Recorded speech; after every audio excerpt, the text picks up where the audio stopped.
உங்க உள்ளத்துல சமாதானம் இருக்குதான்னு யோசித்து பாருங்க. ஒரு நிம்மதி, ஆத்மா அமைதின்னு சொல்றாங்களே, இந்த சமாதானம் இருக்குதா? மனிதன் இன்றைக்கு சமாதானத்தை பல இடத்தில் தேடுகிறான்.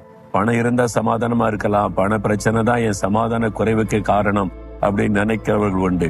மனிதன் பணத்திலும் பதவியிலும் புகழிலும் சமாதானத்தை தேடுகிறதை இந்த நாட்களிலே நம்ம பார்க்கிறோம். அதற்காக முயற்சி பண்ணுகிறதே நம்ம பார்க்கிறோம். டாக்டர் பில்லி கிரஹாம் என்ற உலக பிரசித்தி பெற்ற ஊழியர் இந்த அமெரிக்க தேசத்தில் இருந்தார். அவர் ஒரு சமயம் ஒரு தீவு, பிரபலமான தீவுல கூட்டம் ஒழுங்கு செய்யப்பட்டிருந்தது. அந்த தீவுல தான் அந்த நாட்களில உலக பணக்காரர்களுள் ஒரு மனிதர் வாழ்ந்து கொண்டிருந்தார்.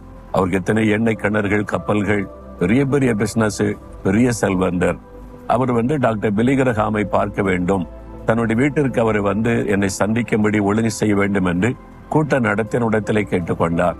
அதனால அவர் தன் வீட்டுக்கு அன்போடு அழைத்ததனால டாக்டர் பில்லி கிரஹாம் இந்த தேவ ஊழியக்காரர் போனார்.